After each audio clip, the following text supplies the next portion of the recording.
2021년 새해가 되면서 저희가 특별 새벽 기도회를 정하고 믿음의 길이라는 주제로 또 히브리서 11장에 나오는 믿음의 사람들 한 분 한 분들 찾아 만나고 또 그분들 통해서 또 믿음에 대한 것들 배우고 있습니다. 아벨, 에녹, 노아 이렇게 저희들이 만나봤고 오늘은 아브라함에 대해서 살펴보겠습니다. 성경에서 믿음에 대한 이야기가 나오면 가장 먼저 또 가장 많이 인용되고 이야기되는 사람이 바로 아브라함입니다. 저는 이렇게 신문 같은데 어떤 전문가의 어떤 삶이나 이야기를 보면 좀 관심이 갑니다. 왜냐하면은 그분들에게는 뭐 특별한 게 있는 것 같아요. 뭐 우리 음식 하면은 딱 떠오르는 사람 있죠. 또 축구 하면 누구 딱 떠오르죠. 또 뭐 요즘 골프 뭐 누구 딱 떠오르죠. 이런 거. 그분들의 삶이나 그분들의 이야기를 들으면 어떤 인사이트가 있어요. 그래서 믿음도 마찬가지라는 겁니다. 믿음 하면은 아브라함인데 아브라함을 통해서 우리가 믿음에 대한 교훈을 얻을 수가 있습니다. 그래서 믿음의 어떤 핵심, 특징 이게 뭔가 오늘 함께 살펴보겠습니다. 첫째는 순종입니다. 믿음의 사람은 순종의 사람입니다. 순종은 믿음으로 살 때 나타나는 열매입니다. 그래서 믿음으로 살면은 그분의 삶에는 반드시 그 순종이라는 열매가 맺게 되어 있습니다. 본문 8절에 보시면 믿음으로 아브라함은 부르심을 받았을 때에 순종하여 장래의 유업으로 받을 땅에 나아갈새 갈 바를 알지 못하고 나아갔다라고 하였습니다. 이 말씀은 창세기 12장의 내용을 말해주고 있습니다. 하나님이 아브라함에게 나타나서 그에게 복을 주시고 복의 통로가 되시고 되게 하겠다 그렇게 하시고 그의 고향 친척 아버지 집을 떠나서 하나님이 지시할 땅으로 가라 이렇게 말씀하셨을 때에 아브라함이 그 말씀에 순종하여서 떠나게 되었다라는 것이 오늘 본문의 내용이기도 합니다. 그런데 창세기 12장을 봐도 그렇고요 오늘 본문을 봐도 그렇고 아브라함이 하나님 말씀을 들었을 때에 참 쉽게 떠난다라는 것을 볼 수가 있습니다. 여러분 그 한국에서 이렇게 오실 때 쉽게 오신 분들도 있지만 대개는 다 고민하고 갈까 말까 이러다가 이렇게 오시잖아요. 그런데 아브라함 시대에는 고향을 떠난다는 것은 지금 뭐 저희가 이민 가는 것보다 훨씬 더 어려운 일입니다. 왜냐하면 당시는 사회 안전망이 확보되어 있지 않기 때문에 여차하면 본인은 본인뿐만 아니라 가족들까지 하루아침에 몰살당할 수 있는 그런 일들이 참 비일비재합니다. 그러니까 사람들이 자기를 지키고 가족을 지키기 위해서 어떻게 했냐면은 고향에서 그냥 머물러 사는 겁니다. 잘 아는 신뢰할 수 있는 친척들, 아버지 집 사람들 이렇게 그룹을 지어가지고 자기들끼리 똘똘 뭉쳐가지고 살아야 생존이 보장되는 그런 사회였습니다. 근데 하나님께서 어디를 떠나라 그러냐면 그곳을 떠나라 그랬거든요. 그런데 그럴 때 아브라함이 왜요? 뭐 이렇게 묻지도 않고 어디로 가라는데요? 거기는 안전한가요? 사람들이 거기는 온순한가요? 뭘 먹고 살아야 되나요? 뭐 이렇게 묻지도 않고 그냥 가 그러니까 그냥 가방 들고 그냥 아침에 가 점심에 그냥 훅 떠나는 그런 식으로 떠났습니다. 이게 믿는 자의 모습이거든요. 믿는 자의 순종의 모습. 제가 존경하는 목사님 한 분이 계시는데 이분께서 신학교 졸업하자마자 사모님과 함께 육지에서 멀리 떨어진 그 섬으로 이렇게 목회로 가셨습니다. 제가 존경하니까 이제 지금 나이가 꽤 많으시죠. 그래서 그 화장실도 재래식 화장실도 없고요. 옛날 분들은 아시죠? 창고에 잿더미 쌓아놓고 하는 그런 화장실도 아니죠. 정말 열악한 곳으로 가셨습니다. 근데 사모님이 뭐 농촌에서 살아가지고 그런 거 다 경험한 분도 아니고 그냥 흙도 만져보지 않은 정말 도시에서만 살았던 곱게 사셨던 분이었는데 좌우 돌아보지 않고 가셨습니다. 어떻게 그렇게 할 수 있을까? 물론 고생 많이 하셨습니다만 그곳에 무섭지 않았습니까? 어떻게 그렇게 쉽게 훌 떠날 수 있었습니까? 그러니까 대답이 참 심플했습니다. 주님 부르시면 가야죠. 이렇게 대답하셨습니다. 목사님 믿음도 참 훌륭하지만 사모님도 참 훌륭하시다. 근데 그 한국 교회는 이런 분들이 참 많이 계셨습니다. 그냥 하나님 믿고 신뢰하고 하나님 부르시고 하나님 하라 그러면 그냥 아침에 가라 그러면 점심때 가방 들고 훅 떠나는 뭐 이런 식으로 믿음을 이야기할 때에 믿음의 사람은 순종합니다. 때로는 뭐 묻지도 않고 순종합니다. 이렇게 하면은 이해 못하는 분들도 간혹 있습니다. 왜 그 묻지도 않아요? 믿음은 뭐 질문도 하면 안 돼요? 뭐 이렇게 하는 분들이 계시는데, 근데 여러분 한번 생각해 보세요. 여러분이 누군가를 믿으면은 질문이 나오던가요? 제가 언젠가 아침에 저희 집사람이 제게 뭘 하나 줘요. 물하고 갖다 먹으래요.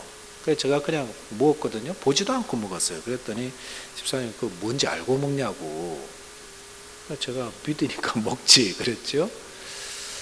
그리고 만약 뭐 가족들 중에 누가 이렇게 주는데 먹으라 그러는데 내가 이게 뭔지를 알고 먹겠냐고, 내가 어떻게 이걸 먹겠냐, 이러면 같이 못 삽니다.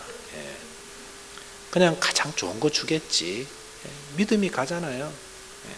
그러니까 아무거나 줘도 그냥 잘 먹습니다. 우리가 이 말씀 드리는 거는 믿으니까 아무 말도 하지 마라 이런 내용이 아닙니다. 물론 우리가 잘 이해되지 않는 부분은 물어도 보고, 또 복음에 대해서 잘 모르는 거는 학문적으로도 좀 책도 좀 보고 이런 것들 좀 볼 필요가 있습니다. 근데 중요한 게 뭡니까? 아브라함이 하나님을 믿었기 때문에 하나님의 말씀을 따라서 고향 친척 아버지 집을 순종으로 떠날 수 있었다라는 것입니다. 우리의 믿음이 어떤지 오늘 아침에 한번 되돌아보시면서 주님, 저도 하나님을 믿음으로 하나님 말씀에 온전히 순종할 수 있게 하여 달라고 그런 기도가 있으시면 좋겠습니다. 두 번째는 소망입니다. 믿음으로 사는 사람은 소망의 삶을 살더라고요. 아브라함 보니까 그렇습니다.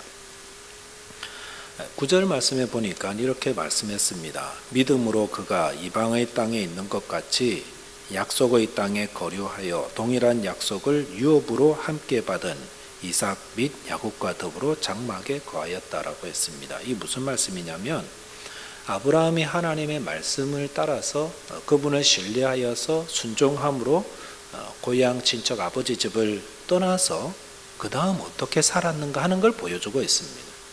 그 다음 삶이 어떻게 됐는가? 별로 좋지 않습니다. 그 장막에 거하였다고 했습니다. 약속의 땅에서. 장막 멋있어 보입니까? 집도 없고 장막 속에 사는 겁니다. 장막이라는 것은 텐트인데 환경에 따라서 걷었다가 또 좀 나은 데로 가서 장막 치고 살고 이런 떠돌이 인생을 말하고 있습니다. 실제로 아브라함은 기근이 왔을 때에 애굽으로 내려가서 살기도 했고, 또다시 가나안 땅으로 왔다가 베델에 장막을 쳤다가 여기 쳤다가 저기 쳤다가 이런 그 나그네의 삶을 살았습니다. 아브라함 그 세대에서만 끝난 게 아니라 그 이삭 세대에도 그랬고 그 다음 손자 세대에도 그렇게 살았습니다. 일생을 대를 이어서 텐트 속에 사는 그런 인생이었습니다. 그런 거 좋아할 사람 별로 없습니다. 그런데 아브라함은 자기가 그런 삶을 사는 것에 대해서 한 번도 불평하거나 이게 뭐야 이러면서 낙심하지 않았습니다. 왜 그랬을까? 분명히 하나님이 약속하신 약속의 땅에 왔는데 뭐 버젓한 어떤 집이 있는 것도 아니고 그냥 떠돌이 인생으로 살아야 된다는 게 왜 낙심도 되지 않고 절망도 되지 않을까? 그거 이제 10절에서 이제 그 찾을 수 있는데 10절에서 이렇게 말하지요. 이는 그가 하나님이 계획하시고 지으실 터가 있는 성을 바랐습니다. 아브라함이 무엇을 바라며 살았는가? 그것 때문에 실망할 수밖에 없는 그런 환경과 그런 삶의 모습이었지만 낙심하지 않고 여전히 믿음으로 하나님을 잘 섬기며 살았다. 바라는 게 뭔가에 따라서 우리의 삶이 절망이 되기도 하고 때로는 감사가 되기도 하고 그렇습니다. 아브라함은 이 땅에서의 성공과 영화, 부귀 이런 거 바라보는 사람 아니었습니다. 대신에 그가 바랐던 것은 하나님이 계획하시고 지으실 터가 있는 성, 하나님의 나라, 하나님의 의죠. 신약적으로 우리가 말한다면은. 그래서 이게 바른 믿음을 가진 자의 모습입니다. 바른 믿음을 가진 자는 그가 바라는 것은 이 땅의 성공 아닙니다. 그가 바라는 것은 하나님의 나라와 하나님의 의입니다. 아브라함의 삶에서 그런 게 늘 나왔어요. 예를 들어서 이렇게 목축해야 되는 양이나 가축이 너무 많아지니까 같이 있던 조카 롯에게 야 우리 너무 이렇게 같이 모아다니지 우리 이제 나누자. 그래서 그 롯도 좋다고 그랬어요. 그러면은 이제 넓은 많이 그 시야가 좋은데 올라가가지고 야 봐라. 너가 왼쪽으로 가면은 나는 오른쪽 갈게. 네가 만약 오른쪽이 좋다 그러면 나는 왼쪽으로 갈게. 어디 갈래? 택해서 가라. 이렇게 했죠. 이게 지금 어느 쪽을 택하였냐에 따라서 이게 떨어지는 게 다른데 그런데 아브라함은 아주 초연하게 양보하고 너 좋은 데 가라. 네가 좋은 데 가야지. 이렇게. 뭐 옛날도 그렇지만 오늘날 재산 문제 때문에 원수처럼 다투고 싸우는 그런 이야기들 얼마나 많이 듣습니까? 그런데 이 아브라함의 이야기는 얼마나 아름답습니까? 아브라함이 어떻게 이런 일을 할 수 있었을까요? 왜냐하면은 그것은 아브라함이 바라보는 게 달라서 그렇습니다. 그는 이 땅의 기업을 바라본 게 아니라 하나님 나라의 기업을 바라본 자였습니다. 그러니까 바른 믿음을 가진 자는 어딜 바라봅니까? 하늘나라의 소망을 가지고 하나님 나라와 그 의에 그걸 바라보고 사는 겁니다.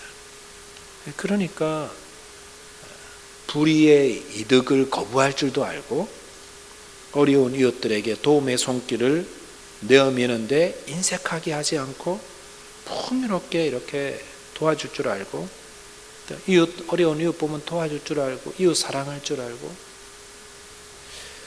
여러분 교회 다닌다고 하면서 돈 문제만 딱 걸리면은 정말 추하기 그지없는 모습으로 떨어지는 그런 모습들이 왜 있을까요? 딱 하나죠. 바라보는 게 달라서 그래요. 바라보는 게 하나님의 나라 바라보지 않고 이 땅의 사람, 이 땅의 기업을 바라보고 사니까 그런 게 아닌가 생각합니다. 아브라함이 뭐 돈이 많아서 그런 거 아니죠. 돈 많은 사람들이 얼마나 욕심꾸러기들이 많아요. 근데 이게 아니죠. 무엇을 바라보느냐에 따라서 우리가 참 믿음을 가지고 하나님 나라의 소망을 두고 살아가고 있다면 우리도 아브라함과 같은 아름다운 삶을 살아갈 수가 있습니다. 하늘나라 바라보며 살아가는 사람들 이 땅에서 부유할 수도 있고 가난할 수도 있고 그건 별로 중요하지 않습니다. 아브라함은 방황하는 인생이었고 그의 자녀와 손주까지도 다 방황하는 인생이었습니다. 그것도 그렇게 중요하지 않습니다. 중요한 것은 소망을 하나님께 두고 있는가라는 것입니다. 그 소망을 가지고 있을 때에 정말 주님 말씀대로 이웃을 사랑하며 하나님께 영광을 돌리며 살아갈 수가 있습니다. 저와 여러분께서 바른 믿음으로 주님의 말씀에 기꺼이 순종할 줄 알고 하나님 나라를 소망하며 살아가는 그런 삶 되시기를 주님의 이름으로 축원드리겠습니다. 기도하겠습니다. 하나님 아버지 감사합니다. 믿음의 길을 걸어갔던 아브라함을 통해서 그가 하나님을 진심으로 믿고 섬겼기에 그의 삶에 정말로 우리에게 본보기가 되는 순종과 소망의 삶을 배울 수 있게 해주셔서 감사드립니다. 주님, 저희들이 순종하지 못하는 것이 주님, 때로는 저희들이 예수 믿는다고 하면서도 돈 문제나 세상의 문제 앞에서 그렇게 안달복달했던 것이 우리의 믿음의 문제였음을 알려주셨사오니 주님, 저희들에게 믿음을 더하여 주십시오. 이전과 다른 믿음으로 살아갈 수 있도록 주님 도와주십시오. 연약한 믿음을 도와주셔서 이제는 저희들도 기꺼이 주의 말씀에 순종할 수 있게 하시고 하나님 나라를 바라보면서 이 땅의 것에 좀 초월할 줄도 알고 주의 말씀대로 이웃도 사랑하고 또 하나님 나라 위해서 기꺼이 섬기며 헌신하는 주의 종들 다 되게 하여 주셔서 주님, 저희들의 믿음이 더욱더 강건함으로 하나님께는 영광이요 또 이 땅에 주님을 증거하며 살아갈 수 있는 하나님의 백성들 다 되게 하여 주옵소서. 오늘도 주의 성령께서 저희들과 함께 하시고 연약한 믿음 붙잡아 주시고 가는 길마다 담대하게 하시고 주님과 동행하여 승리할 수 있게 하여 주시기를 바라오며 예수 그리스도 이름으로 기도하옵나이다. 아멘. 기도하겠습니다.